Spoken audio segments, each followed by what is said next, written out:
Broadcasting from Ireland, featuring interviews with some of the biggest names in magic. Welcome to the Deceive Reality Podcast with your hosts, David Peace and Steve Spade. And we're back. Hi, everyone. Welcome back to the Deceive Reality Podcast. Thanks so much for being here. I'm David Peace, Steve Spade. Steve, how are you doing? All good, guys. How are you? Great. And we're joined by a very special guest, Michael. Michael, how are you doing? I'm good. How are you? Great. Thanks so much for joining us. We really appreciate it. Coming on all the way over here in Ireland for our little podcast. Hang on, let's high five each other. Ready? Oh, that way. And then 44 episodes in, I still mess up which way the flipping of the camera does. It's mirrored. It's mirrored. Yeah, for sure. Yeah, I still mess it up. So we like to start with people about just maybe a quick introduction of how you got into this weird, wonderful world of magic. Like, how did your whole obsession with magic really begin? Yeah, so I think when I was a kid, I'd always kind of went in and out of the Copperfield specials, So I'm an '80s child, so I'm pushing 49 this year. So it was Doug Henning wasn't really that much in my life as a kid. It was more the Copperfield era, and so I remember always watching the specials. I'd run in the house from the playground and I'd watch the specials. And I sort of yo-yoed in that whole thing. I never really got into my first magic shop per se. I was just really obsessed with magic, and I always loved it. And I remember when my father retired, he moved. Him and my mom were separated, but whenever he moved, I went to live with him. And I think that was the first time I actually got a chance to see a magician, because the place we used to eat at every night, there was a little bar. And I always like to tell people my dad was a magician. He'd always turn into a bar every night, So he always went into the same bar, and there was a guy in there that used to do magic all the time, and his name was the Amazing Mr. Ed, and it sounds like a joke because of the horse, and everything. But so yeah, he used to always do a trick, and I would always be amazed. And he'd always teach me one trick every week. So he'd say, "Okay, go practice that," and then come back, and he was doing the thumb palms and all that. And so I'd go to my library at school, and I just dive into the magic books and check them out, never take them back, we all did. And so that's kind of how I got really into it. And then I think I was on I was a bowler. I did a lot of bowling I was in a youth league, and we went to a state tournament in Knoxville, Tennessee, and they had a little magic shop right next to the bowling alley. So in between rounds, me and some friends would go get lunch at Burger King or McDonald's, and we'd walk over to the magic shop. And that was where I bought my first official magic trick.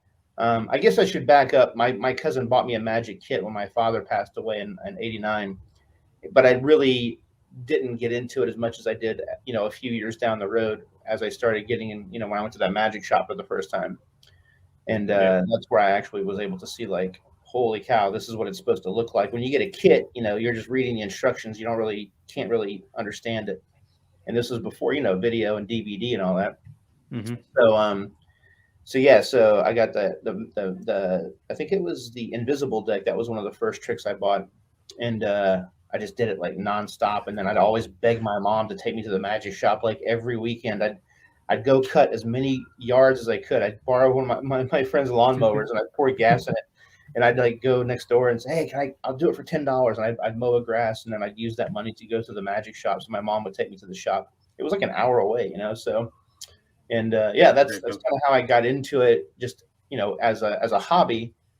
And then I think I got my first paying gig when I moved to Florida in '94. It was a magic shop I was working at, and somebody came in and just was with one of the teen ranches for troubled teens, and they paid me to do a magic show. So that was my first official paid magic show. That's kind of how I got into it. That's so cool.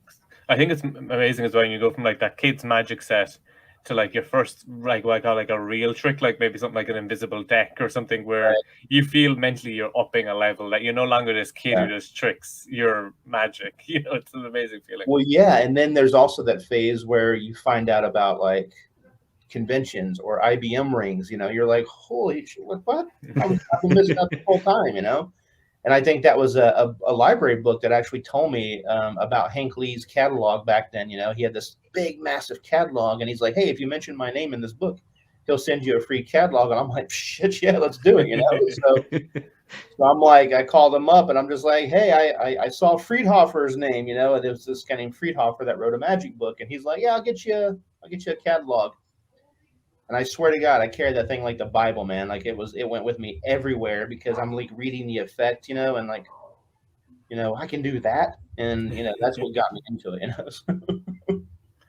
Yeah, obviously before like websites and everything, but they had that kind of feel, I guess, where you could see different genres of magic in one place. Yeah, but there's something about reading the effect though, and like one of those little telegrams they mailed out. You'd read the effect, what happened, and in your mind, you're just like seeing this in your head, like, yeah, this is what I'm gonna do. I'm gonna blow people, and then you get it, and you're just like, what the hell is this? It's like, Yeah. how am I supposed to do that? We were talking about that, about learning from books before. The last couple of podcasts, we've been just talking about, learning from DVDs and learning from books and whatever. And obviously, when you learn from book, that narrative of you having to fill in the blanks is there because you don't see a performance. Sure. Yeah. Because you don't. There was that whole argument about emulating the creator. Like with video, that was the whole downfall that people saw. But to be honest with you, I think that actually helped me more because I wasn't the kind of person that understood, how you should do something. But when I saw like Dan Garrett doing a magic trick on one of my first DVDs or my first VHS tapes, I'm sorry, not DVDs, or I saw John Bannon, performing. You actually like use all the same jokes and you say it kind of the same way, but you develop, I think, a better way. But I think it's important. I'm kind of the opposite. I think it's important to see how it should be done, and then you can put your twist on it, as opposed to, I was doing Elmsley counts at the fingertips forever because nobody ever told me that I was supposed to. What's a dealing position? I didn't know what a dealing position was, So if I saw somebody on a tape doing a dealing position, I understood, okay, that's a dealing position. Now I can, but yeah, for like 8 years, I'm sitting here going, look, I'm doing the chicken wing dance. Yeah. The chicken wing dance, out. So yeah, it's one of those things as well as like even recently I've started, instead of watching the trailers right away, if there's a new effect out, I tend to like just read the description and the blurb first, like just let my imagination go wild before I see the video and actually like see the effect. Because sometimes, it's like that old thing of like reading it in a book or in a pamphlet that we sent out to you, you'd be like, it's a miracle in your head. And then also sometimes you can sometimes when you watch a trailer, you might have an idea of the method, but by reading the description, you might come up with your own method, which is completely different from what the people do. So it's definitely good for creativity as well. Yeah.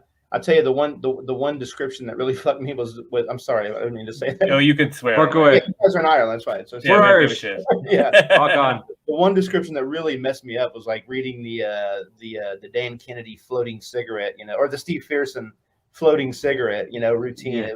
It was a sellout at the IBM. I'm like, what the hell was he doing at a computer convention, And it was like the cigarette hovers out of the mouth and goes down to the floor and around the head, and I'm just like, this guy's full of shit. And then I ordered it, and I'm like, I knew it. It was, but when I saw it done like the right way, it was beautiful, And I saw Steve do it on tape for the first time. I was like, okay, that's what it's supposed to look like. So I can understand, like, how certain things, when you read them, it can seem like, grandiose, and then you get the gimmick, and you're just like, so this is done with this, It's a flap card and a magnet. What the fuck? That's all it is. You're like, $40 for this. It is always that thing with magic when you order a trick. It's like when you're buying it for a while, it's like coming in your head, and you're like, this is gonna be like real magic. I'm gonna open it. It's gonna be some pixie dust, and I'm good. And then you get it, and it is that bit of like crushing disappointment when you find out the secret. But then a few minutes later, you actually get excited about it again. Well, it's funny because that passes on, right? So when you start to work in the magic shop business, you see this all the time. You see the 10-year-old that comes in and he saved up his cash to buy a trick, and then you show him how to push a cigarette, or back then it was a cigarette through a quarter, and now they do it with a crown or a bill. But and they're just like, they're blown away, and they're like, yeah, look, it's a little door that just opens up, and they're like, shit, now I don't want it.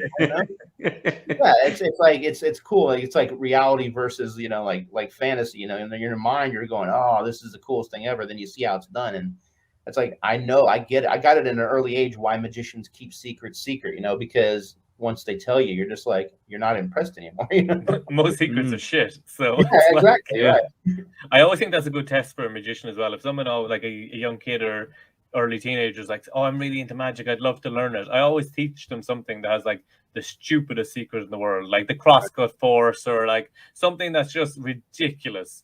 And if they love the secret, I'm like, no, yeah, you're gonna do okay. But if they're like, oh, that's crap, I'm like, oh, magic's not for you. Hey, I noticed I have an R in my name right there. It's actually, there's no R. It's supposed to be EATON. Oh, I think that came up when you entered.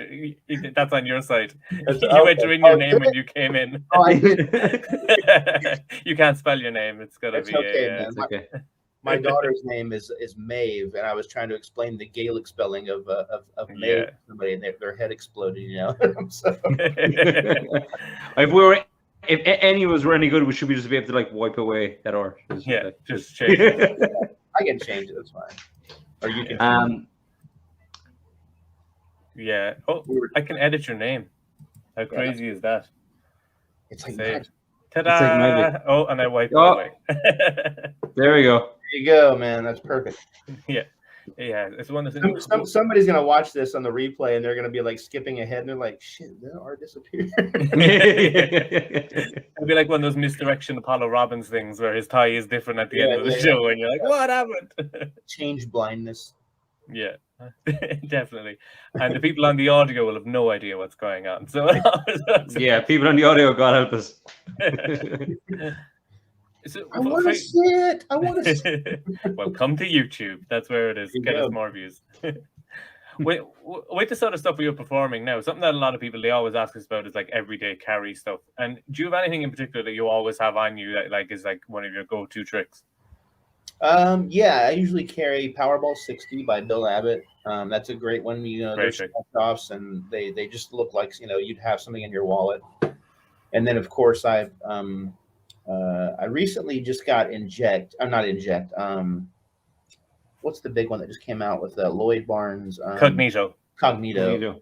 And I haven't really been playing with that too much, but that would be another one that I think would be really good. You know, the Powerball 60 is definitely in my pocket the whole time, and I think it's just, you know, just some regular sleight of hand, which is like a borrowed, you know, ring or a coin or something like that. You know, I mean, I'm not one of those guys that really, like younger Mike, you know, in my 20s and 30s, I would just pack the shit in my pocket. I carry everywhere I go, you know, and because I think that what happens, and this is a good segue to talk about this, because there's, you know, it's almost like, you know, an attorney, when they go out, do they carry a legal pad all the time with them? You know, no, you know, it's like, no, you don't have to. But I did it early on, you know. I'd always carry stuff with me because I wanted to be like, you know, I'm going to go out and fool some people. I always wanted that. I craved that, you know, and so I was ready to go. Probably just, you know, some ring stuff and then coin stuff, but like I don't really carry much any magic anymore. But Powerball 60 is like one of those things I always have in my back pocket in my wallet. So. Yeah, I think it's good to have that sort of stuff, because for me, like I have apps on my phone.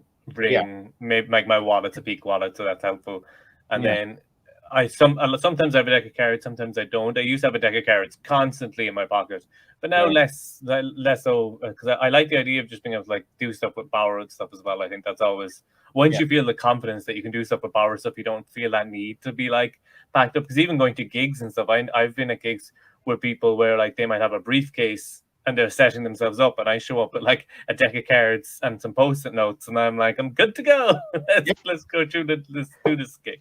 That's the best feeling. You show up to a gig, and the person that hired you is like, okay, so where do you want to put your where's your stuff at? I'm like, right here. You know, like, really? I did a joint corporate gig before with a cruise ship magician, a guy, and he had just come off the cruise ship, so he brought everything with him, like every trick he had. And I watched him. All he did all night was spun balls. That was it. Yeah. You show up and they're like, okay, good. We know our money's well spent, you know. You got to bring in all the fanfare, but yeah, you end up working out of your pockets for sure. Yeah, and people are always like shocked. I've actually literally had people go, "Are you sure?" You know, I'm like, absolutely, you know. And as I begin to go around, they get it. You know, it's like I go to a group, I do 2 or 3 tricks. That's it. I go to another group, 2 or 3 tricks. So everything I need is like right in here, you know. Yeah, I think it's Yeah, good to have. definitely. I like being able to like auto reset things, or like not having to like go to the bathroom after every group, or like go behind the bar and like crouch down and like reset everything. I'm like, Yeah. if I'll be something right needs back. to, yeah, Hi. yeah, do that again. I can't. Yeah, Yeah. I'm like, if the thing can't be instant resettable, I'm just like, it's not working for me. Or Yeah. Come if back like, in 4 to 7 minutes. yeah, Yeah. has to be a shuffle deck and all this sort of stuff. Because I'm not Yeah. spending Like my any time wedding resetting. night. 47 minutes reset. But no, so like 47 seconds reset. yeah.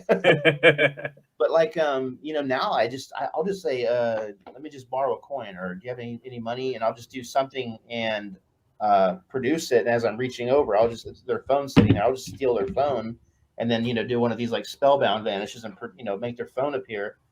And I got to tell you, I mean, you can't really script that. It's just something that you just pick up and do.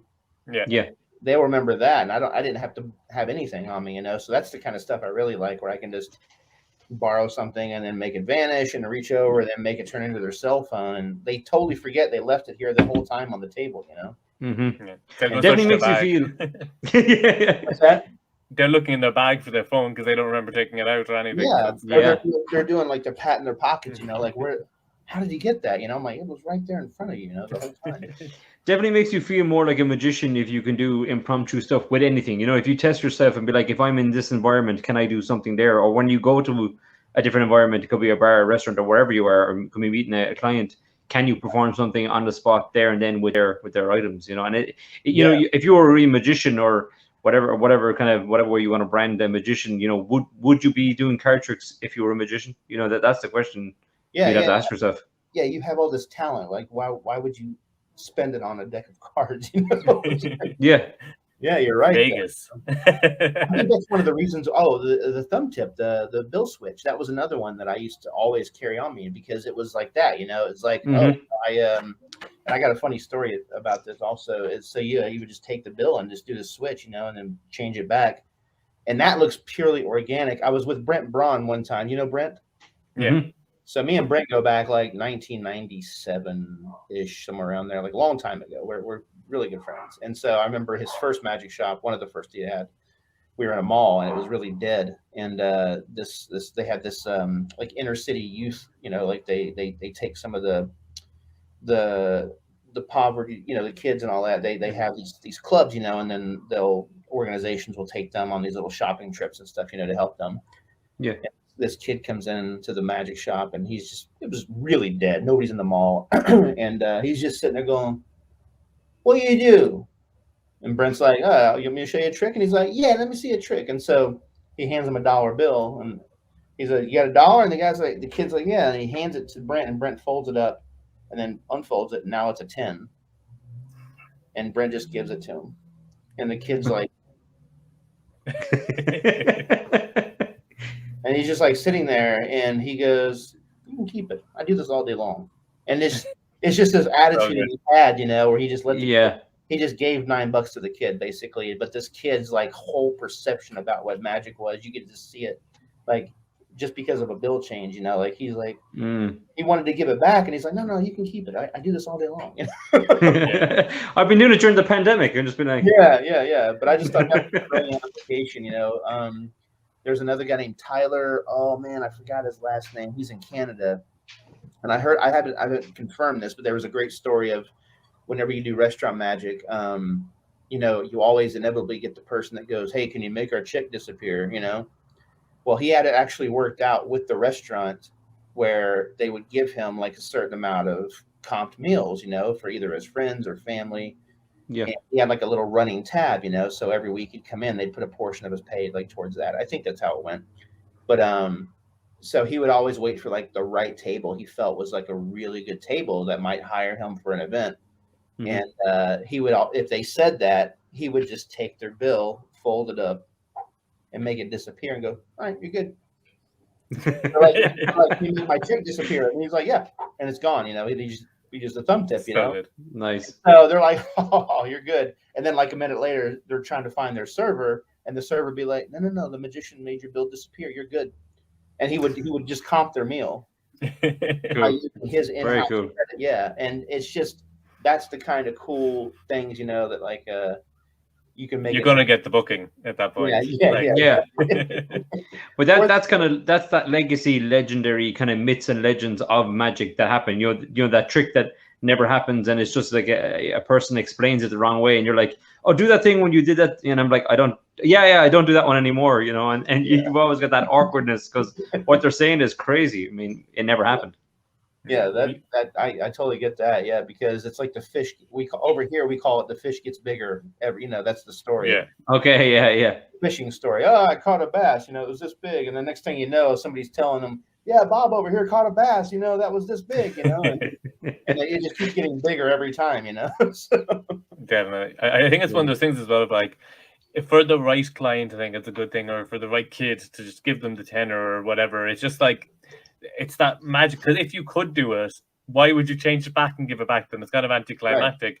So I used to do, when I used to do some changes, I used to always use the excuse of the Great Recession. That was actually because magicians were turning money into, we were turning like ones into hundreds all the time, and that like just killed the economy, so we're not allowed to do it anymore, so I have to change it back. Great. Nice. They're watching. They don't, they're listening. It caused inflation. It was a whole issue. Like, you know, there's just too many hundreds walking around. I used to do when I used to do club magic a lot, like nightclubs. I used to always hand in less than it would be for the drinks, and you always have the bartender looking at you, kind of going, "It's 20," and you're like, "I gave you 20," and they're like, "No, that's a 5," and you're like, "Oh, I'm sorry." There you go. I just got that moment of just like what, and they always bring over like a manager or something then to do it again, do it for. And then you got a gig, you know. It's sometimes a lot of people are kind of like sitting and waiting for gigs, but if you just go out and perform, the work is always there. You know how like some of these in some of these groups, they always are like, you know, here's the best way to approach a table. Then it's like, oh, who dropped this? You know, you ever remember those? You know, well, I remember one time I was reading in Maxim magazine. It's like how to get a free drink for a chick. I forgot what it was. It was like how to pick up somebody, you know, with the. So it's like walk up to the girl, bend down, pick up the 20 off and say, did you drop this? And if she says no, you go, well, can I buy you a drink with it? And I just remember like one time I go, did you drop this? And she goes, yep. So I'm wondering like if that would happen, you know, like at a table, you know, it's like, oh, who dropped the knife? And it's like, oh, that's mine, you know. That's my wallet, fire wallet. Yeah, that's my fire wallet. Yeah, that's my fire wallet. Yeah, I dropped it there last week. Yeah. Thank you. I'm glad I found that now. A great trick to do as well, if you want to, like, if you're at a bar or something, you want to get attention. I did it at a wedding before, and they ended up. I did it every time I bought a drink. So eventually, I went up and I picked up a beer mat when they said how much it was. Then ripped open the beer mat and pulled like a €50 or whatever I needed out of the middle of the beer mat, and then handed it to him. And then later on, I could see the bar staff just like searching the beer mats. And then I'd come up again and rip open another beer mat and hand them another 50 as I was buying drinks. And at one stage, I did it, and the barman went, "He did it again." And the bar manager was like, "What's going on?" It's like he's buying drinks with beer mats. You can make that even. You can make that even funnier. I did it to this guy in a bar before, and I was like, "Oh, it's a promotional thing. Like, I'm not meant to say it, but a friend of mine works for Guinness, and he was saying some of the beer mats have it and some don't. So just, you know, look, maybe this one doesn't." I did it, and then I looked over in the bar in like corner, this big stack of fucking torn beer mats. At least I had 30 of them. He's like, what's funny is that person is probably telling like people even nowadays, it's like, okay, keep an eye out. 20 years ago, I saw yeah, it's definitely one of those legacy stories now. That's awesome, man. It's a great way to go. One of the things that you're known for as well a lot of times is like website stuff and like that side of things. How did you get into that? It's just like I'm a web developer as well. My wife is a web designer and SEO, so it's like that's all my vibe too. Yeah, so I primarily do more digital marketing and design. So kind of backing up, you know, I have 5 kids total. I've got a 29-year-old, a 21-year-old, and then I just thought, okay, that was fun. And then I got married when I got married at 40. So those 2 are from a previous. I never ever thought in my 40s I'd ever be like a dad again. And then here I am with 3 more kids, you know, in my 40s. So that was my best trick. Yeah. So anyways, I did magic, you know, full time for 25 years, and I, you know, did, you know, the gigs and traveled and all that. primarily did restaurants in Lexington, Kentucky. So I was in Kentucky, and I was at a point where I was doing like 6 nights a week. And so I think around 2005, I'm like, okay, cool. I'm at like the pinnacle of my career. I'm doing all these great restaurants, and I'm going to move back to Orlando because I'm originally from here. House of the Mouse. We call it the House of the Mouse, Disney. And so I'm like, I'm going to go back to Orlando. I'm going to dominate, and I'm going to book all these gigs. Well, when I came back, it was kind of a slow takeoff, and then the recession hit in 2008. The market, the crack, the price. So no restaurants were spending any money whatsoever. And then I met Coach G. Kimblick. And so he and I actually decided, okay, well, he just got off the lecture tour. He was in Blackpool. He was doing all these conventions. He'd done like 200 cities. And we're like, okay, so let's go ahead and do something locally. So we decided to go ahead and get involved and do something with the restaurants, but we had to pivot our approach. So we did more like marketing approach and more promotional approach. And so instead of just doing, selling entertainment, which is something that restaurants don't even need, but they do need promoting, they do need marketing. We were able to sort of pull a Charles Green III move. And if you remember Charles Green III, he was like Michael Amar's friend, and he did like the in-house restaurant promotions. That's kind of how he sold it. So we took a little chapter out of that, out of his book, and started really trying to help promote the restaurants. And that's kind of where it got my mind into shifting more of the business focused portion of magic, not just the tricks, but promoting it, using social media, this is right when hashtags were starting to make coming out. We had hired a PR firm here in Orlando to help us, and with the combination of the restaurant magic business and then the Sea Magic Live, and then us becoming the official magicians for the Orlando Magic, the NBA team. We had, I think it was close to 1 million media impressions, within a year across the board. So I started really seeing the power of, using the promotional portion.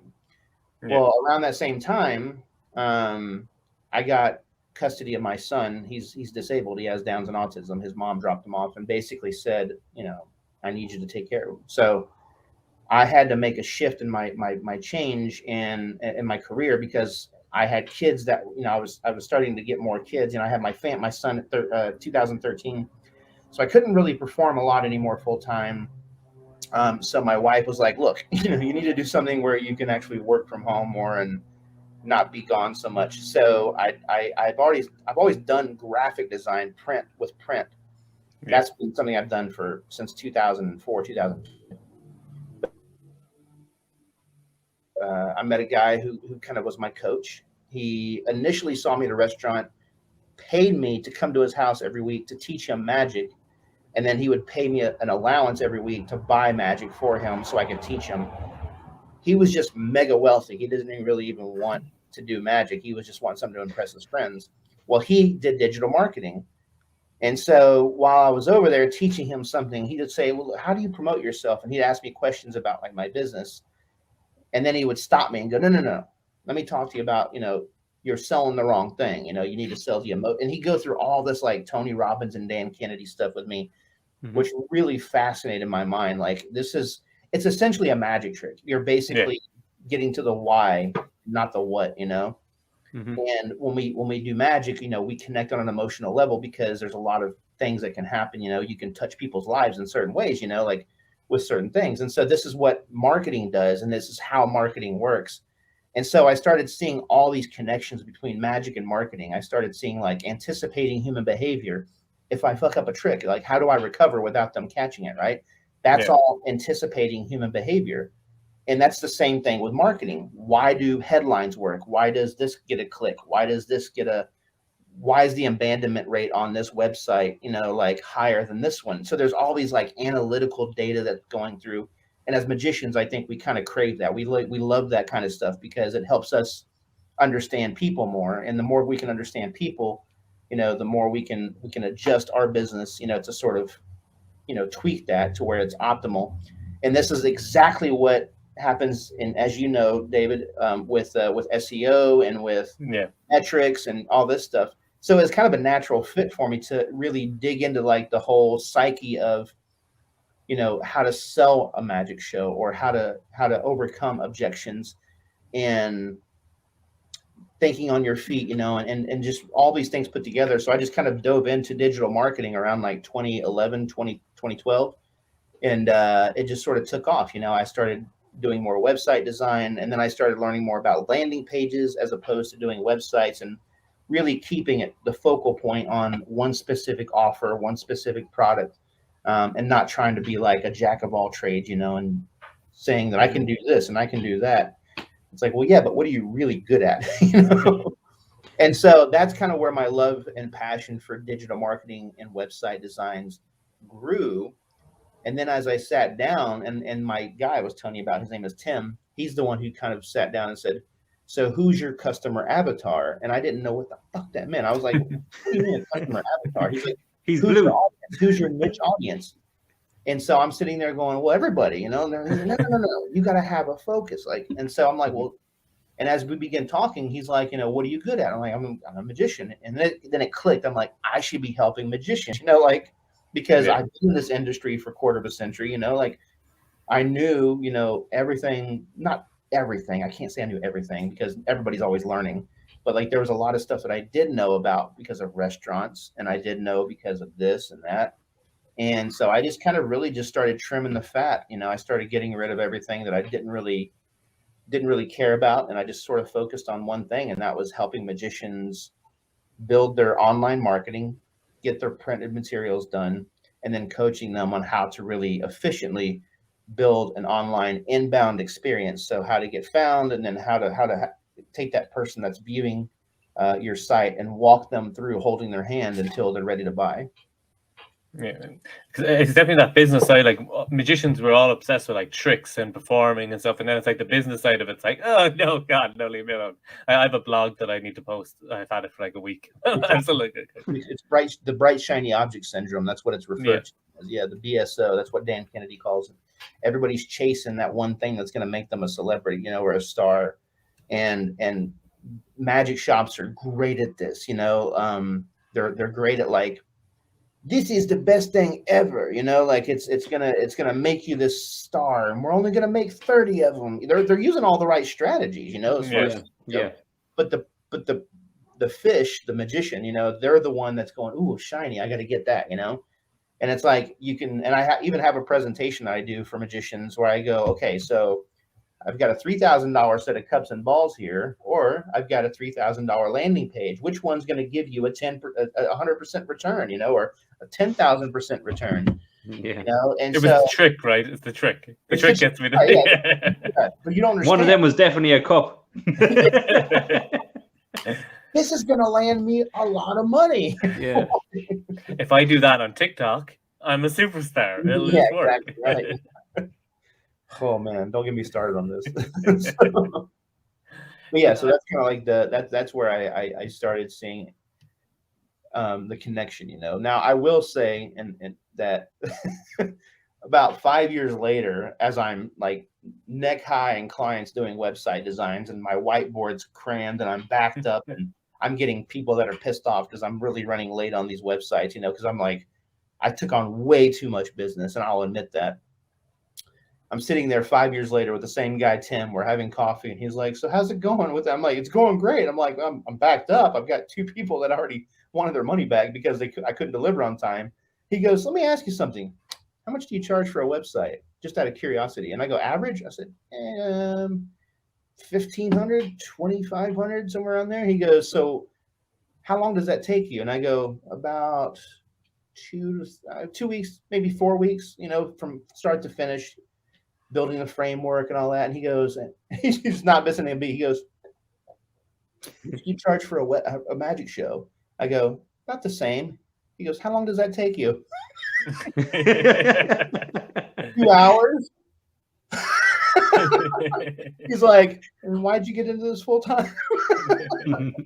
I just had this epiphany. He blew my mind. I'm like, fuck, he's right. I can make the same amount of money in 2 hours doing magic shows. I'm going back to magic shows. Sometimes you can be just too close to the fire. You're just too close to the thing, and you just don't see it. And it always takes a friend or someone who might not even be in the industry to be like, "What are you doing? You know, I have to do this, this, and this to do what you do, or whatever. Yeah. And you go, yeah, I only need to do. I can work smart. I don't need to work every gig just because they're there. Well, it took me 10 years to find the balance. You know, it takes a long time. Yeah, it does, because you're passionate about both, right? I love doing what I do with marketing. I love doing what I do with magic. It just never occurred to me at the time, you know, because my wife even saw it. She's like, man, you're so stressed out. And she's like, what's going on? And I was putting the kids to bed, but then I was back at the computer, you know, until 1, 2 in the morning. And, you know, my wife's in the living room, and I'm just like, man, I mean, there was a change. I could feel a shift, you know, in our relationship. And I had to basically just kind of step back, you know, and be like, what am I doing wrong? And when Tim brought that up to me, I was like, yeah, I didn't even think about that. You know, I was working so hard and not working smart, you know. It's even with websites and stuff like that. Oh, Like if someone's giving you willing to pay 2,000 and you've got like too much work on, if you charge 4,000, you can now do like half the work, because a lot of you lose people, but you'll still have enough. Like if you have enough, it's the same with gigs as well. Like if you're getting like loads of inquiries in and getting booked for all these gigs, and you're like, oh, I can't really, like, it's just too much. You're doing too much. I don't want to have 20 gigs a month. I'd rather have 5 and make the same amount of money if I can. Absolutely. Yep. And I preach the same thing. I mean, that was my learning lesson, you know, and that's one of the things that I taught about magic shows, you know. I mean, people are talking about, well, I'm busy this year. I'm busy this month. I've got so many shows. I'm like, well, man, I wouldn't want that. What are you talking about? And I'm like, well, you're booking them for $250 for a kid's show, and I'm like, I can go out and do one corporate show, and you know, I'm done. You know, I've what it takes you to do 5 of, you know, I can do 1 of and make the same amount. So you hit the nail on the head with that one. Yeah, it does take a while though. You do start off with, like, you kind of want all the gigs, even if you're not even in that bracket. I think it just happens that way.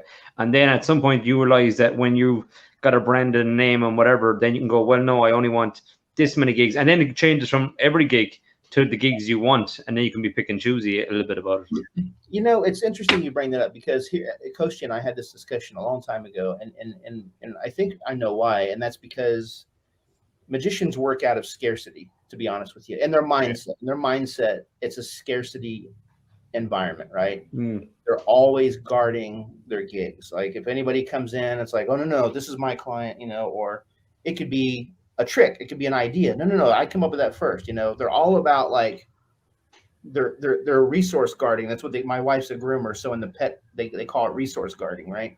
Okay. So she's always talking about, like, whenever you see a dog, you know, like if another dog comes near the food, it's like, you know, it's like it covers the food up, you know, and because it's about scarcity. Sorry, I got a guy who loves to ride his bike through our neighborhood. I thought he was cutting grass. I was like, give him $10. yeah. So, but it's all about, when magicians, it's mostly about scarcity, right? They're guarding their territory, right? And they don't want anybody to come into that area. Same as dogs when they're eating, you know.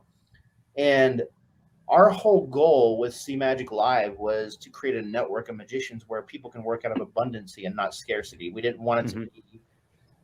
Our whole mentality here when we started it is that, look, if you're a good magician, if you're a good performer, you'll get gigs. You know, we'll give you a gig, you know, and we don't mind to share those gigs, because we were doing the right work where people were coming in and we had a lot of traffic. We had a lot of people that were asking about shows, and it was nothing for us to go, yeah, I'll give up a gig if you want it. I can do something else that day with my kids, you know. And it wasn't, you know, it wasn't about undercutting. We didn't undercut, you know. And there's a lot of guys out there that will do that. They'll say, I need to book as many gigs as I can so I can pay my bills. I get it, you know, I totally get it. But these little shifts that you can do in your mindset also help you avoid, you know, having to go through that. And those will carry over into your work, you know, and you'd be surprised at the reciprocity rate also. People will feel obligated to help you out if you take a moment to help them out, you know? Yeah, of course, yeah. And so I think it's a give and take community. And I would love to see more change, you know, in magic in general, you know, with that type of mentality, to where, and this is, again, borrowing a phrase from Kosti, you know, I mean, there's a big enough piece, the pie is big enough that we can all have a piece of it, you know? Yeah. It's just understanding, like, you know, how do we slice that pie so it serves everybody instead of just, you know, 1 or 2 people.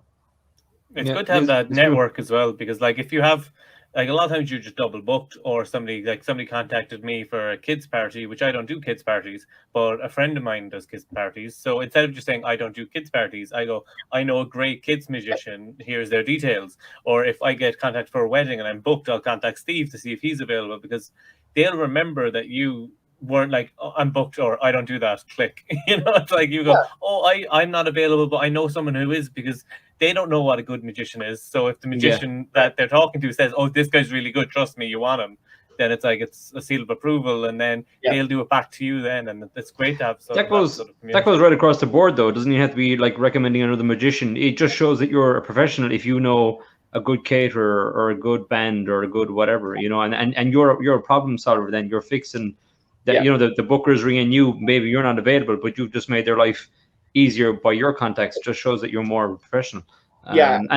And always like relay gigs to other magicians, especially if you don't want the magician like the gig. Why would you take it away from them? Just let them have it. It means nothing. Yeah, I think resourcefulness is definitely a quality that most magicians need to understand. Like it adds to the value of them, not just perceived value also. Where if somebody comes to you with a problem, our job as business people, not magicians, but as business people, is to serve that audience. And that means whether we do it or whether we recommend somebody that can take care of them, like we're still serving their need, and we're still helping them achieve something that they're struggling with, like when they need something, they come to us. I can't do it. I can get you somebody. I'll take care of you though. And they appreciate it. They appreciate that just as much as you doing the gig, knowing that you've got their best interest in mind, Yeah, definitely. I think it's good for people who are like listening to this. If you would give someone like one thing that most magicians are doing wrong in their marketing, is there any like one glaring error that you're seeing like all the time? Yeah, they try to be too much of everything and not focus on one specific thing. That's not taking away their skill. I think a lot of them can cover any gig they want. It's the way that they're online that they're doing it. Yeah. I'm sure you guys have. Have you ever heard of Five Guys before? Yeah. They have Five Guys hamburgers, here, and I think they come over to the UK now. But Five Guys is a good example. Starbucks is a great example. They do one thing, and that's they're known for coffee. Or Five Guys is known for their burgers, and so I think it's important to be known for serving a specific audience with a specific product. That's not saying that Five Guys couldn't start another business and then just market it differently with something else. It's just, don't try to put everything into one basket, like know who your audience is that's going to pay you the most for a specific service and just focus on that, and I think that's probably, as far as the marketing goes, that's probably my biggest pet peeve. And then when it comes to, I could go through this little micro niches, like restaurants, I could tell, people will try to sell them cold, walking in on a slow time just to try to sell a restaurant, and that's not the way. You probably could sell a restaurant cold, but they'd have to be in a really desperate part of their business to say, okay, let's try this. and what I've discovered is that if I build a relationship with that restaurant before I try to sell them on the magic, it guarantees that my end is going to be a lot more successful than it is if I just come in there as somebody off the street trying to sell them something, because managers, owners, they deal with that shit like 10, 20 times a day. They get people walking in their door, calling them, trying to sell them something. But if I go in if you walk into a restaurant right now and you say, hey, can I speak with the general manager? I'm a magician. They're going to say, piss off. Or they're going to say, let me get your information and I'll give it to them. But if I go in and I sit down at a table and I order food and a drink, and I say, hey, can I speak with the manager? Right away, sir. Give me 1 second. It's the whole level of respect that you're shown as a guest versus somebody coming in just trying to sell them on something, And so what I would recommend is that if you're going to start pitching restaurants, try to go in from a guest point of view and not really just somebody that's cold, like trying to just walk in and sell them. Get to know the restaurant, look at the environment, look at the atmosphere, look at the serving staff, get to know who they are. And then as you begin to build those relationships. It's back. With those people, He's going like 5 miles an hour too. Yeah. It's been the one journey. yeah. I just want to test this out. Okay. So anyways, I digress. So I'm getting back, but yeah, so if you go in, it's going to be a lot easier to like develop that relationship with the staff and the owner and the manager if you go in a couple times and sort of get to know who they are. Mm-hmm. And when you come in, they're like, "Hey, Mike, how's it going?" And then you can kind of go into the part where you're like, "You guys do anything on like weekends for your guests? Do you have anything like entertainment?" And they go, "No." It's like, "Oh, well, let me show you something real quick." And then I kind of and then I talk to them about what I do for 25 years, or here's how I help restaurants. And I don't even make it about the magic. I try to talk about, about giving the guests something to come back with. And then, we do a theme night. Do you guys have a family fun night here? I never call it a kids night. I always say a family fun night because I don't want to dilute it by just saying it's just for kids, because I think we all know that adults love it just as much as kids. But if I say a family fun night, it has a little bit different meaning to it. It's like, oh, that's a great idea. And so then we can do like a kids night a family fun night where they eat for free. The kids eat for free with the adult purchase. And they really love the idea. And so that's how I'm doing a couple of the restaurants that I'm in right now. They never even had a family fun night, but they love the concept of it. And so that's where we when I planted the seed, it was like, yeah, let's try it. And then it just became a success. And then they feel probably like it's their idea, and they're like, "We have this great idea. We want you to do a family fun." Yeah, genius. Why didn't I think of this? There's no people going into that being like, "So I'll have the salad, and the child will have a 26-ounce sirloin steak." 2 glasses of water and 3 beers. Yeah. The child will have a Machiavellian. Caviar for the children, please. Thank you. And I'll have the chicken nuggets. Thanks. Yeah, with the side of mac and cheese. Yeah, exactly. Yeah, that's exactly right. So but yeah, so then I get picked up at a steakhouse, which is like on a 3-week waiting list. So it's like family fun night, and then we do the stuff for the adults. But you never know who you're gonna run across. And I've actually been booked by other restaurant managers that have come in to see me at a restaurant before. They'll come in with their families and go, "Hey, I own a restaurant. Let's talk." And so you can book other gigs that way too. Mm-hmm. But yeah, that's one of my biggest pet peeves with restaurant magicians. How they're selling their services. Yeah. Did you ever find with like a restaurant, if you were doing a restaurant like a local area, and another restaurant close by wanted to hire you as well? Have you ever had any issues with like the restaurant not wanting you to do magic in the local area, or any like sort of restrictions like that? Oh yeah. Actually, the one I do on Thursday nights, it's called Hurricane Grill, and they do a grill and wings. It's like a wing place. They have like steaks and stuff like that, but they're known for their wings. And so, Mike and Chris are the owners. This is like your quintessential like mom and pop. It's a franchise, but they treat it like a mom and pop place. And they're in there every Thursday. They're always hugging the guests. This is one of those places where you just know everybody. It's like one of those places where within 1 or 2 miles, that's where everybody's coming in at, right? And so I see 85% of the people that I see in there every Thursday are the same people. They're always coming back. And so they hired me. They were really weird. They were like, "I don't know if this is going to work." And I showed them the trial night, and they loved it. She gave me a big hug, and she's like, "Oh my God, we love you." And so I was there for about 6 months, and then I got a call from the other Hurricane here in Apopka where I live at. So the one I perform at is about 15 minutes away, and it's a little town called Longwood. And in Apopka, right here in my own backyard, I got a call from that owner and said, "Hey, we'd like to do this on Tuesdays." Well, instead of saying yes, I said, "Let me talk it over with Mike, just out of respect, because this is a second one." I'm thinking, okay, this might be a surefire thing because I'm already in with one, and it's the same exact restaurant, just in another city. Yeah. So I go to Mike, and he's like, I really don't want you to do that. And when I ask him why, there's apparently a really wealthy area in between called Sweetwater. It's a very opulent, area.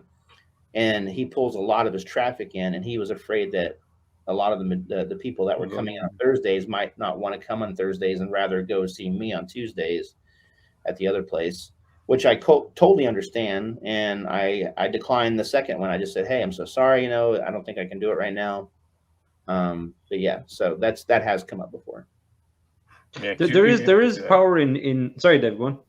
No, you're saying, yeah, you can see how the shop people not wanting like to lose it, because instead of being like, oh, well, let's go see Magic on Thursday, it's like, oh, I can't really do Thursday. We'll just do Tuesday this week. It'll be fine, and like that sort of stuff. Yeah, so I didn't want to cause him to lose that traffic, because doing that could severely impact the money he makes on Thursdays, which is never never a good thing. I don't want to take money out of his pocket. You never bite the hand that feeds you. Literally. There is power in saying no, though. I really find that if you take every gig, you lose a lot of respect at some point. And the more you say no, you will get the gigs that you kind of want if you start being a bit more choosy. Definitely. Well, it's the FOMO, the fear of missing out. I think there's a lot of people that you obviously, as humans, we want what we can't have. And so I think that's what happens is that by saying no, you're taking away that, their power. And I don't want to say it like that, but it's like, I do find it ironic that a lot of people just assume that they just throw a couple $100 at a magician, and for the most part, they're right. They will get them, it's like, I'll drop everything I can to make that $200, but yeah, you're right. I mean, just by being able to say, no, I can't, it number one, I think it really shows you're a professional, that, you are not a whore when it comes to magic, Dude, turning tricks. That's what a whore does for money. Yeah. And so that's the thing is like, I've actually had people before get into bidding wars over my availability, like they'll say, well, look, we found an extra $500 in our budget, and like, I'm sorry, I'm already committed. I'll put it this way. I had to turn, so 3 years in a row, Penn and Teller, I got a contact from one of their producers in the first season, and I couldn't do it because I already had a commitment in Miami to do a show. So I had to basically, like, I couldn't do it because they already paid me in full. The second year, I get another email. Hey, we'd love to have you on the show. Can you send in something? And so I declined because I was getting married that same week. You could have pushed that. So the third year, I'm like, look, I got another gig that's already booked. I'm so sorry, but I got a friend of mine that's really, really good. He was my best man at my wedding. His name's Jaffo, and so I got them connected over to him, and they were able to meet, and then Jaffo went on the show. So that's cool. Yeah, that's the thing again, like helping others around you. That it's not like, oh, if I'm not doing it, nobody will. Right. But there is a lot of power though in saying no, that you can turn that around down the road, and say, hey, I'm available now, and then now all of a sudden it's like, oh yeah, the want, I think, doubles at that point because they couldn't get you before, but now they can. Yeah. It never goes the other way. It's never like, oh, fuck him. Now that he's available, we won't have him. It's like, we want him. We'll bite his hand off to get him now. Yeah, we have to book him now because the last time he said no. Yeah, right. Yeah, it's definitely trying to create that FOMO and stuff. Because I do think it's funny when you get people who like, maybe they're looking, they might think you're a kid's magician or something if you don't do that sort of stuff, especially if you're more like corporate style, and they go, oh, can I just get like a rough estimate of a quote? And then you give them the quote and you get that like silence for a few seconds. They're like, I was thinking like 80 quid, but I guess not. It's like it's such an interesting dynamic. I used to just go, between 50 and 5,000. They're like, what? I'm like, yeah, they give me everything there. And then they go, well, what do you mean? I'm like, well, in order for me to, properly give you a number, I have a series of questions that, we have to go through, and it's not going to happen right now. So let's set up a time to talk. I'm all about, especially and I'm sure you could understand this too. Like, with website design, there's a point to where with magicians, it's a little bit different, right? Because I think I understand exactly what they're going to sell. They're selling service, they're selling time. When it gets into like other clients that are outside of magic, I determine usually my price based on the value that I'm providing. I don't try to just do it for a flat rate. I really try to sit down and work out the numbers and say, okay, well, I'm helping you sell a product for this amount. And, if we hit this number, here's how much you're going to make. And so I try to explain it to them, like, this is why I'm charging you like this, because I'm creating, essentially a revenue machine for you that's going to, spit out, you're going to put in this much and it's going to spit out this much on the back end, And so once they understand that, it's a lot easier to sell based on the value that I'm providing them as opposed to a magic show. It's completely different with a magic show. You are still providing value. It's just they're not seeing a return as much as, like a client that's selling like an e-commerce platform or something like that. It's the return is different. with magic, it's more of the memories. You're getting memories and in a fun time. Whereas the other guy is going to say, I don't give a shit about memories. I need to 50x my investment here. Yeah. And so it's a different dynamic, but you're still providing the value, in the end. So definitely. I think it's definitely good advice of that. Like when you're marketing, it's like, as they always say, they're not selling the car, they're selling the lifestyle that the car owner has in the ad and that sort of stuff. That's what you're selling. It's like, I'm not selling magic at a wedding, I'm selling magical memories to make your guests never forget your day. That's sort of like, it's that sort of like the thing is trying to spin it. It's definitely good. I've been getting into like more of these landing pages where I'm just like completely being very transparent about the copy, and like to the point to where when the virtual show started kicking off, and everybody was doing virtual. Yeah. Like my favorite headline was 2020 was a shit year, wasn't it? I'm just trying to connect with the viewer, be like, hell yeah, it was. It was a horrible year, like, and when you can like resonate with those, you can connect through those words, like that's where you start to pull them in. We call that it's called a pattern interrupt. It's not the whole in 25, and for 20 years in a row, I've won the award for Magic by the Bay's, convention. It's like nobody gives a shit about that, like, but if you go, 2020 sucked, didn't it? And they go, yep. And now they're hooked. They want to read what's coming next, and that personal one-on-one is where I really prefer to write all my copy at. I don't try to use third persons like Michael Eaton won, all these awards. Michael Eaton's always, I'm like, I want to talk to them, like through my website. And I think that a lot of magicians are forgetting how powerful that can be, because as social people, that's what we do for our business, and we talk to people, like, so go first person, try to really capture their attention. And so that's I've seen a lot of my clients are getting more results by doing it like that, where you're using that real talk to people. They don't want to be seeing fancy words, or they just talk to them, like people want to be talked to. Personality is what they're hiring really for your event. It's like they're adding you as a guest to their event where you talk to everybody. So it's like whatever your personality is. Because I have been messing around with that as well. I had my bio in first person for a while, and then I was like, I don't like. I was like, I'm trying to be too cheesy. I need to like bring it back and stuff. It's like, it's like it went a bit cringe. So I had to like take it back a bit. But it's definitely trying to find that something. I think it's good to people want to know, are you a nice person that they're going to have interacting with everybody at your event? Oh, absolutely. Hang on one second. I'm trying to remember. I lost you guys for a second on my video here. I opened up a new tab when I shouldn't have. It's the joys of technology. It's true though. You're an extension of the company that's hiring you, or the wedding, or the function, or whatever it might be. You are that mystery kind of a guest type thing that they're delighted to have you entertain their friends. And if you just kind of come in and half-ass it, which none of us should, for whatever reason, you're making the whole event, not just your performance, or a lot of magicians, that they're in the game so long, they don't care anymore. They just show up. They know they're going to get low money. They're never going to be David Blaine. They don't care. They've no aspirations to do anything bigger than what they're doing, and they give kind of magic kind of a bad name in kind of a whole roundabout way. Yeah, no, absolutely. I mean, I think a lot of magicians, they go in with this mindset that they're gonna, do this, and this, and I'm like, people don't know who you are. Like when you walk into this gig, you're unknown, but when you leave, that's what counts. Like you need to make sure that whenever you leave, you completely shifted their entire perception about what good magic is. And I think that's one of my biggest goals, is really trying to. I was listening to a friend of mine's podcast yesterday. He's a restaurateur here in Orlando. He has a really nice restaurant, and him and his girlfriend just started a nice podcast. I'm sorry, it's a trash. I'm so sorry about that. I'm going to pause for a second, okay? Hang on a second. Because they're we wait for them to finish up. Yeah, we can. Yeah. I'm sorry. If you need to edit this in post, I understand. So. Yeah, it's fine. It gets people the real experience, of what the actual what Florida life is like. Yeah.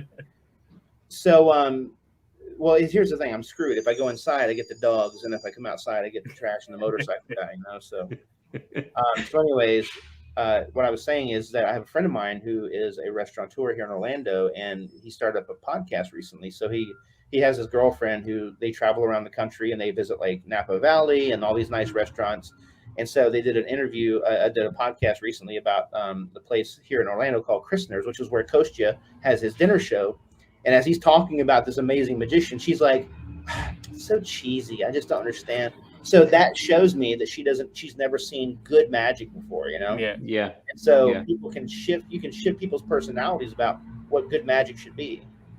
So many people, you always get that line, I'm sure, like we've all gotten it at some point, where they go, I didn't like magic, but I actually liked you. And you're like, yeah, I did it. Because they haven't seen anything. They might have only seen a kid's magician at the kids show which is basically, it's really good kids magicians and a really good kids show is like clowning, and it's like mime, and there's very actual, like maybe it's like 3 magic tricks in the whole like hour-long show. It's a lot of just messing with the kids and like, the things appearing behind me, and it's kind of like panto-esque, and there's all that sort of stuff. So it's like, it's such a different style then to like actually see like a close-up performer or like a mentalism or a stage show. Right. It happened for me at a corporate event. I was telling you about it, Dave. That Deirdre O'Kane, she's an Irish comedian, a female comedian, and she quoted me afterwards at the show when she introduced me after she came on then for do her part, and she was like, "Oh, he was good, wasn't he? I mean, normally I wouldn't give a fuck where cards are, what kind of card I picked, whatever. But that was okay. That wasn't that bad." I normally hate magicians, but it is funny that people have this.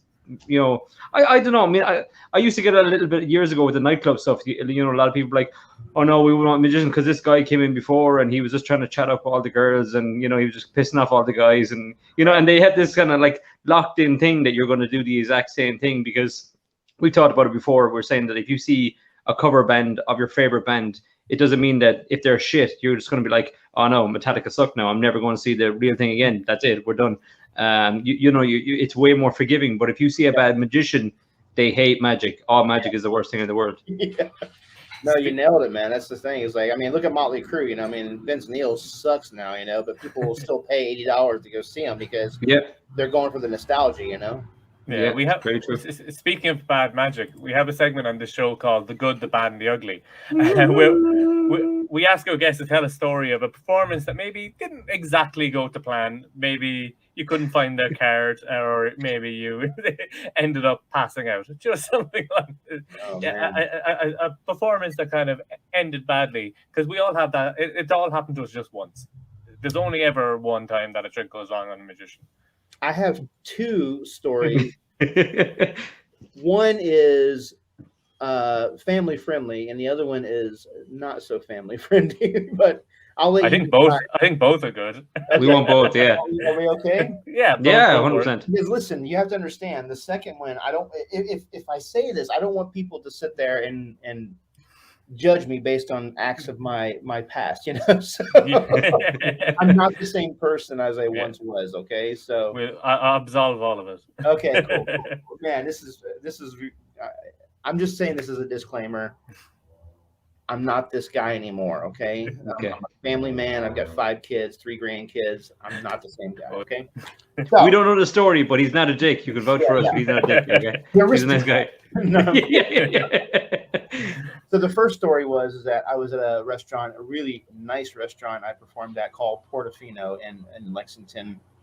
And this was like one of those places where it was like a 2-star Michelin chef, he was really, really nice.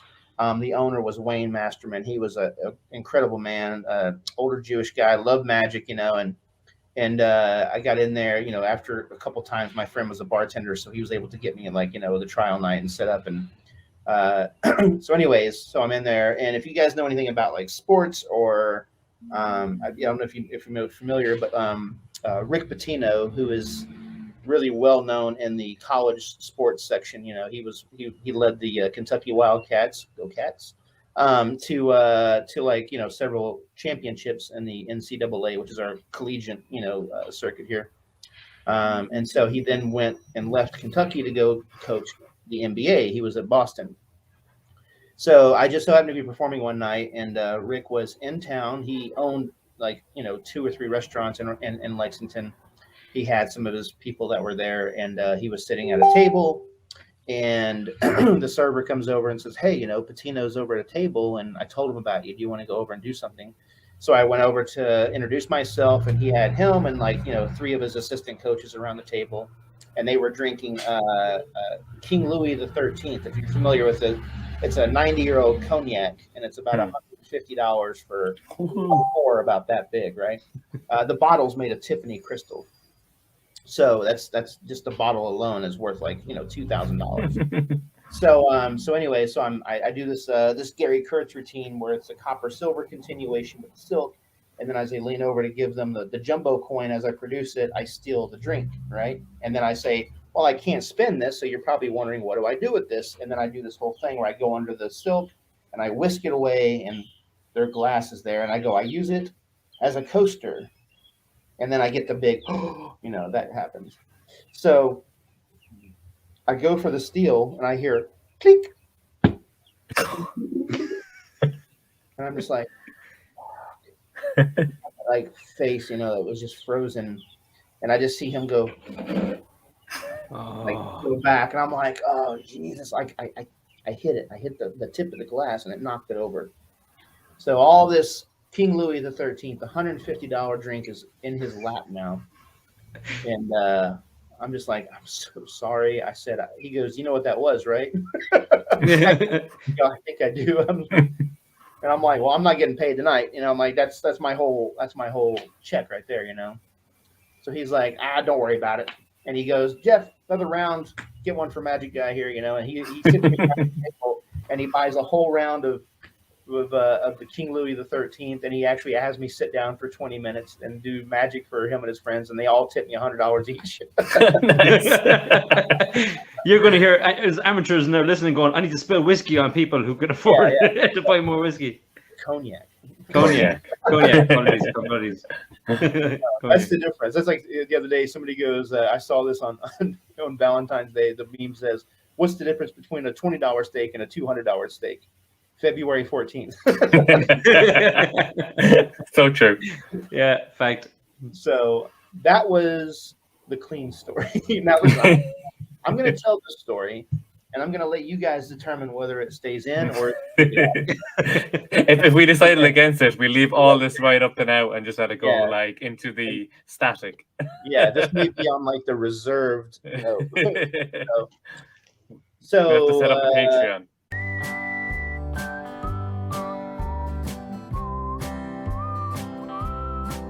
You'd definitely get arrested for that. Yeah. Definitely.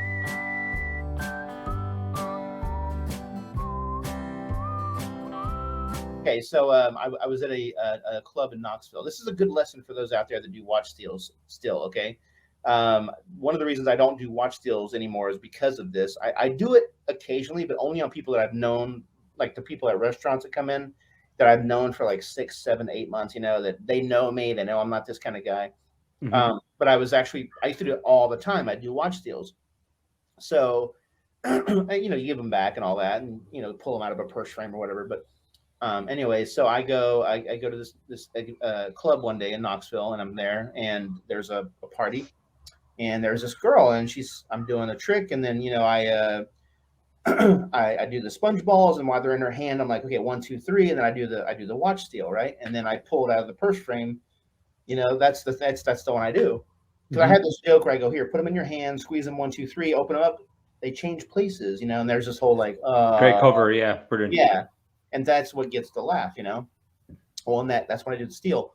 So then at the end, because I'm taking them out of these purse frames, they're like, "What's that?" I'm like, "You never know what's going to come out of here, And then at the end, I pull the watch out of the frame, and then they all go crazy, right? So that was around 7:30ish at night.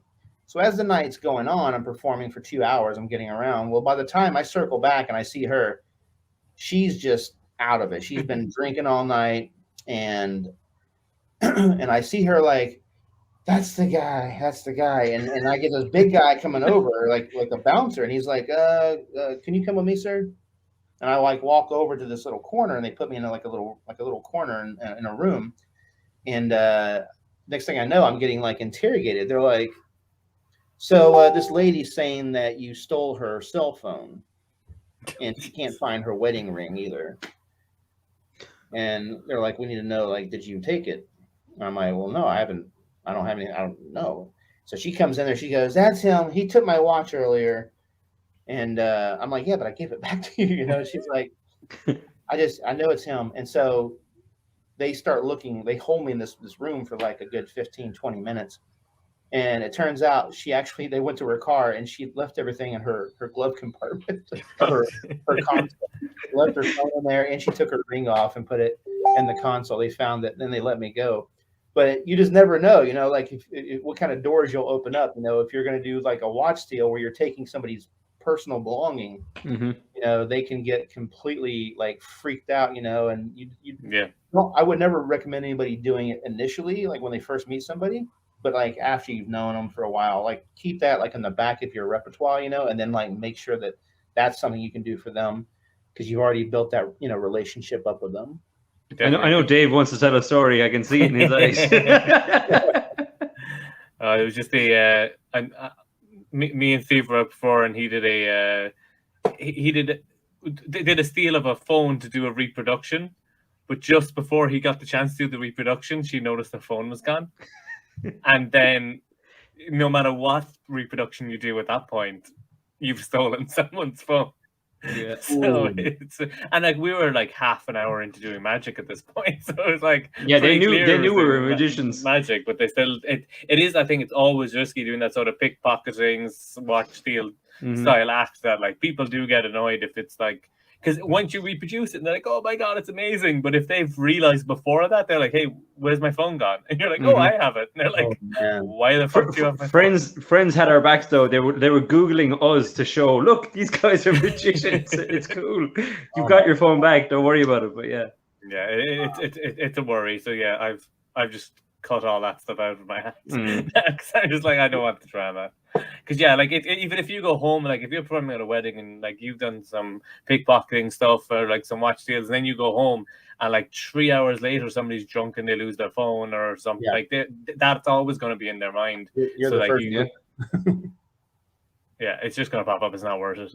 So, Right. I did tell a story before on the podcast, but when I was learning the watch steal, I learned it from Mike Finney years ago, and he was over at a convention, and it was Paddy who owned the magic shop in Limerick, where I'm from. He met me in a pub, and he had a couple of drinks. I had definitely too many drinks at the time, and he was like, "Oh, show me a trick. Have you learned anything recent or whatever?" I was like, "Oh yeah, take the 4 hearts and the 9 of diamonds. Look, they're changing places or whatever." And as I'm stealing his watch, I actually break his watch off his wrist, like the whole thing. The elastic had just come away from the leather part of the watch part of the pin. Boom, gone. So I'm holding his watch. The cards don't change places, and I'm like, I literally lean forward, drop it into his top pocket, take back the 2 cards, go, I'm just working on that. I mean, I'll get better at it someday. And I just walk away. And I'm hoping in my head that I never told him, and he's definitely not watching. But if he ever just realized, I hope he just like, I must have just broke my watch during the evening and put it into my top shirt, because he went home at some stage and went, the fuck is my watch broken in my pocket? You just reminded me of a story I should have told. I was at a restaurant and I had this big guy come in, and he was like 6'5". He was probably 300 pounds, big dude. And he was wearing like this leather jacket, and he was a friend of one of the regulars that used to come in. So he's like, I don't know, he's whacked out of his mind. He must have been doing something, but he comes in and he's all like hyper, and he's looking around, and so they're like, do that trick on him. And so I'm like, okay. So I do this thing where I fold the 1 up, I put it in his hand. This was 20 years ago, before I did the sponge balls. When you open your hand, it'll be $100 bill. If not, I'll give you something that's worth, a lot of money. Do the watch steal. He opens his hand. He's unfolding it. He's not impressed whatsoever.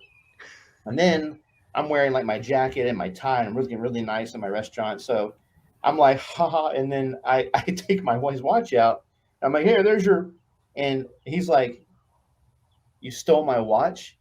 He wasn't even caring about the money. He was like, and you lied to me?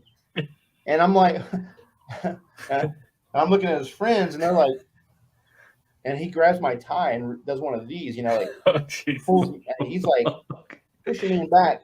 And I'm like, fuck. So I'm like, I don't know what to do. And I'm about to get probably hit right in the face. So I'm up against the wall. Wait, remember the Inferno? Remember my Yeah. nose? Oh yeah. I just reached down behind him. This big fire just goes right up his face and singes his whole beard and his head. He lets go and he's like, whoa. Everybody else in the bar, it looked like I was a wizard. I just went,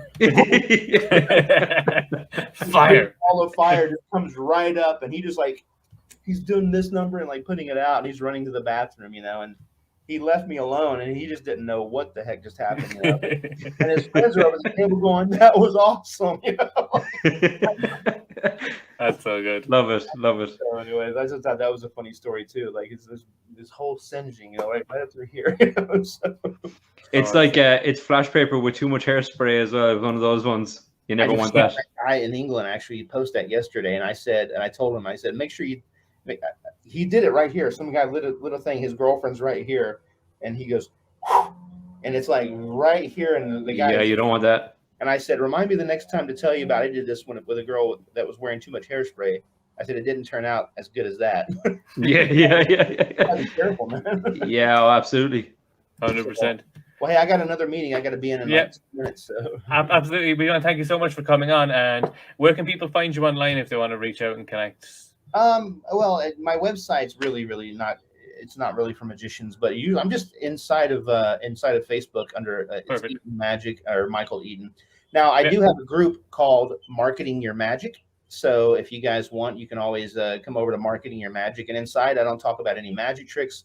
I mostly dive into more discussions on digital marketing and design, and overcoming sales objections, and more of the business kind of stuff. And so that's called Marketing Your Magic, and they can come and check that out.